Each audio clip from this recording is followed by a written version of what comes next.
Howdy folks, Clayton with OfferMORE here. In this video, I'm going to be showing you guys some tips and tricks on how to get the most money for your car. Alright, now whether you're in Pinellas County or Alaska, whether you're selling on the private party marketplace, or you're selling to a dealer, or getting an appraisal like we recommend and then bringing the appraisal to us so we can beat it, these tips and tricks will apply in all those scenarios. Now, we've got a 2013 Volkswagen GTI here, beautiful car, it's on loan to us. We're going to be going through everything from the interior to the exterior to getting your documents ready and then doing some research so you know before you go.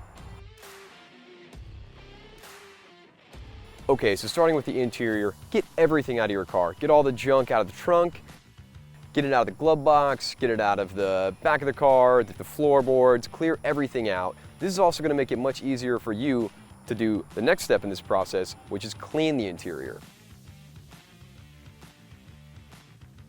Now you also want to be sure to remove all the wires, that is all your charging wires and all that stuff, because it just makes the car look a lot better. Okay, now once you've gotten all your stuff out of your car, do a quick wipe down of the interior. Basically, we want to get those big dust particles and all the big crumbs onto the floorboards, onto the seats, where the vacuum can reach it. Next, take a compressed air or flip your vacuum cleaner attachment around so it blows air instead of sucks air, and you want to hit those little crevices that are really hard to vacuum things out of, and you want to blow all those particles into areas that is easier to vacuum up. Now, when you vacuum the car, be thorough. All right, get everything you possibly can. You're selling your car. It's time to take the time to get all those little crevices, all those hard to reach places. Hit everything you possibly can with that vacuum.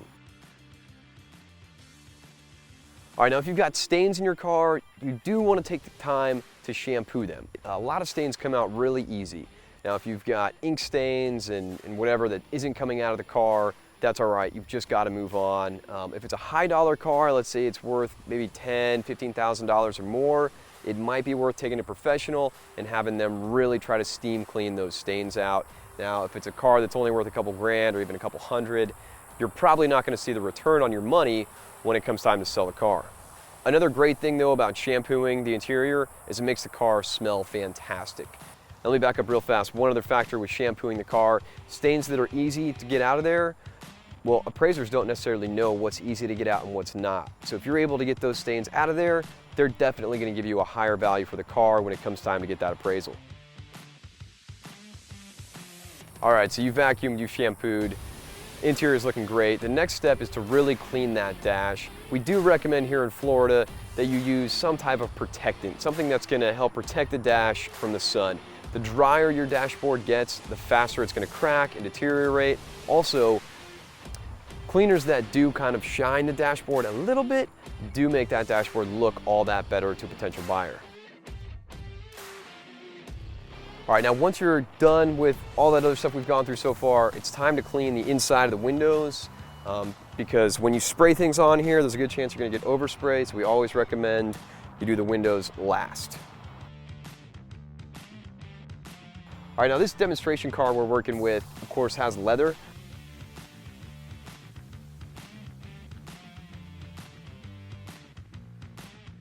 We don't have a whole lot of dog hair and the owner doesn't have a dog, but if you have a dog and you have dog hair all over your car, there's a lot of great resources online for getting that dog hair out of the car. You don't want to leave it on the dealership or the buyer to have to remove dog hair. You want to get as much dog hair out as you possibly can.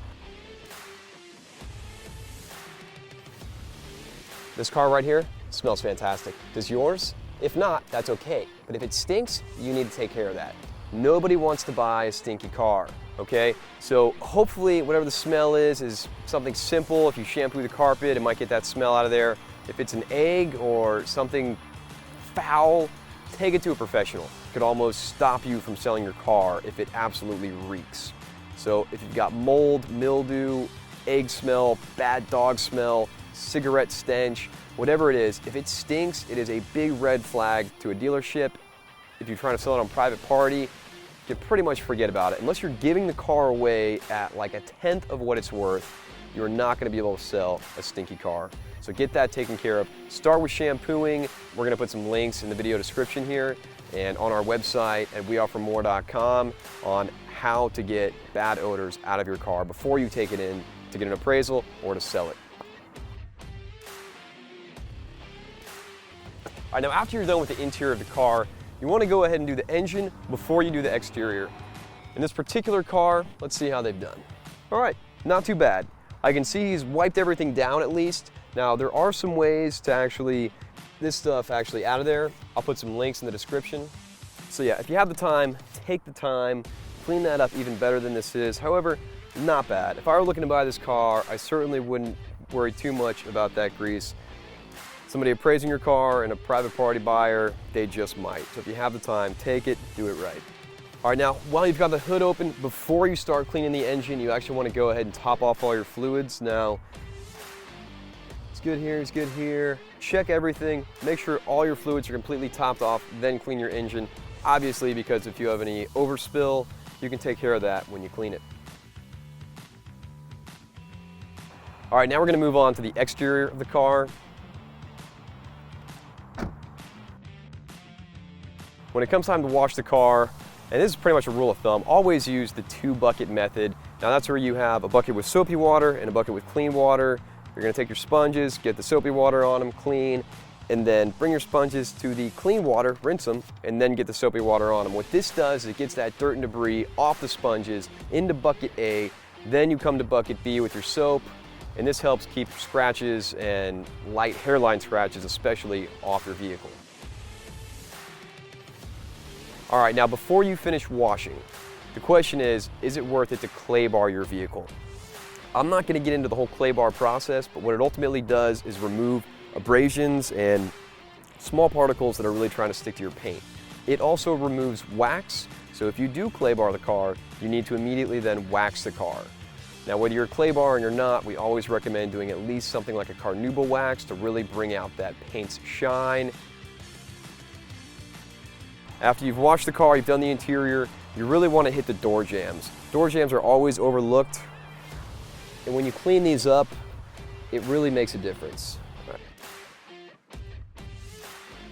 All right, now I didn't talk about the wheels when I was telling you guys about washing the car, because you really shouldn't even use the same sponge you use in the car on the wheel, because the brake dust will likely scratch your paint. And if you're not cleaning those sponges after each wash, then the next time you go to wash your car, you're gonna use that same sponge you use on the wheel.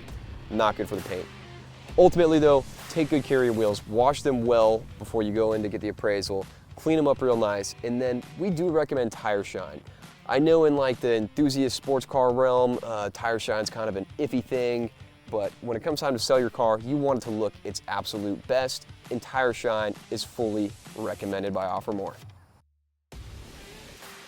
All right, so now you've washed the exterior, you've done the interior, time to clean the outside windows.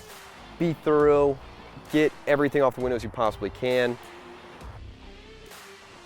Now, another factor if you're selling your car, take the stickers off your car. Now, this particular owner is not selling his car, so he's leaving some stickers on it. He's got one there, Tampa Bay GTI. Great Volkswagen club, by the way, in the Tampa Bay area. But yeah, ultimately, get the stickers off your car if it's time to sell. We're gonna put some links down below again on our website as well, so that you can find out the best ways for taking stickers off your car. Do it carefully, folks. All right, so we've gone over kind of the obvious stuff, right? Clean your car inside and out, shampoo, can't sell a stinky car. So now we're gonna get into some more of the fine-tuned stuff. I'm gonna start with scratch and dent, paint type stuff. The real question is it worth doing, right? If you're selling a car that maybe you're only getting $1,000 for, it doesn't really pay to spend $500 on dent removal. But if you're selling a car that's worth $10,000 and you have a big eyesore scratch in the paint and you can get it fixed for pretty cheap, it will bring you a valuable return on your dollar. Now, you might want to talk to a body shop. If you got a friend or family that owns a body shop, you can normally get a discount on repairs. That's always the way to go. Otherwise, do your research. If you have a low value car, maybe do kind of the cheaper, easy touch-up paint stuff, the DIY, do-it-yourself. Now with this particular Volkswagen, he's got some scratches on the hood of the car that I would recommend at least doing a touch-up paint job. Otherwise, you gotta take it to a body shop and get the whole hood repainted. Probably not worth the return because that would probably cost well into a couple $100. but if he can find a body shop that'll do just a little touch-up paint job, that's what I would recommend for this particular car. Again, check below for more info on scratch and dent removal and whether it's worth it for your car. If your AC isn't running on all cylinders, sometimes it's as simple as getting some Freon added. And if you're gonna sell your car in the state of Florida, that's almost always worth the investment. If you're getting your car appraised, no matter where you're taking it, bald tires are a red flag, all right? It kind of says you haven't been taking care of the car. Plus, it's one thing the buyer knows they have to do the second they buy that car. They have to go get tires. Now, if you're selling a very low value car, you can always go to a used tire place and get some tires. Just make sure you get matching sets. So that means front right, front left are the same tire, all right? Same thing with the back. The back should be the same and the front should be the same. That's mostly for safety, and when it comes time to sell, they're gonna look for that. Up next on the list, lights. Make sure all your lights work, all right? Test your headlights, test your blinkers. In this particular car, we actually found that his rear right reverse light does not work. So if he were selling this car, that would definitely be one thing he'd want to get fixed. He's gonna get it fixed anyway because he's a car guy, so you're welcome. Another thing that's common, especially in the state of Florida, is headlight oxidation.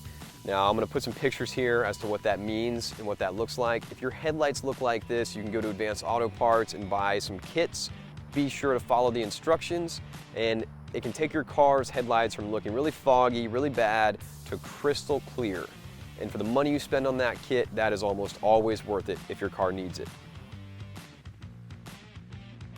Okay, so two other factors real quick. One is gasoline. Never try to sell a car with less than a half tank of gas in it. The dealership is gonna have to go get that car gassed up. And anybody looking to buy it, that's gonna be one thing they have to do when they buy the car. The less things the person that buys your car has to do with it, the easier the purchase decision is every time. Now, another factor that's really easy to do and oftentimes really cheap because of how good a coupon you can get on these, oil change. The appraiser, the private party looking to buy the car, they would love to see these stickers that say you have had a recent oil change. And again, comes back to something they don't have to worry about doing after they buy the car. So oil change, take the time, get it done. It's cheap, and get the sticker, and don't take the sticker off. In fact, this car actually has one right here. It looks like he had an oil change not but 2 months ago. Okay, so another factor you've got to keep in mind is do your research. What's your car worth?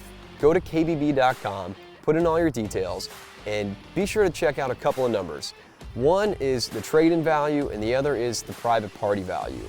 A lot of people don't like selling on the private party marketplace, and that's fine. You can get scammed, you can get robbed. These things are unlikely, but they are possible. If you bring your car to an authorized buyer or an authorized dealer, you're not gonna have any problems like that. But make note of these two numbers. If you're getting an appraisal, make sure they're not too far below the trade-in value number that Kelley Blue Book gives you. Aside from knowing what your car's worth, you also need to know the history of your car. Even if you've owned your car your whole life, get the Carfax report on it, take it in when you get the appraisal, or give it to the private party looking to buy your car. You'll save them the legwork because that's something they're gonna do anyway. All right, now this particular Volkswagen has actually been modified.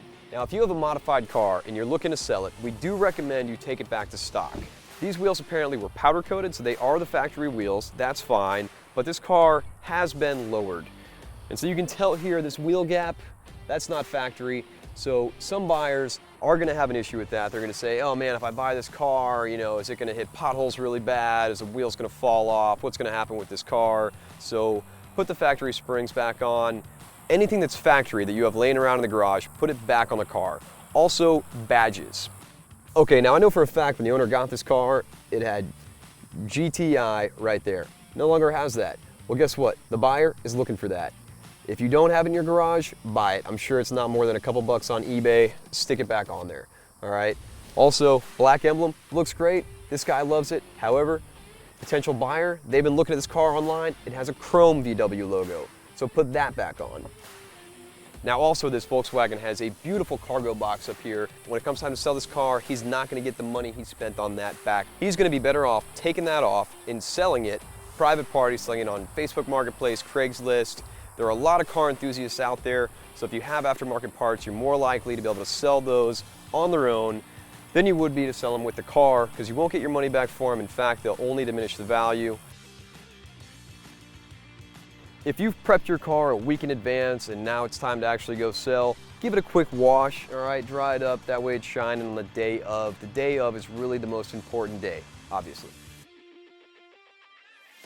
Now, if you're taking your car in to get an appraisal, be sure you have your license and your title, and if you owe anything on the car, have all that information ready for the dealership. Or if you're selling a private party, you still are going to need the title, and you should have your license, because they're likely going to ask for that when you sign the title over.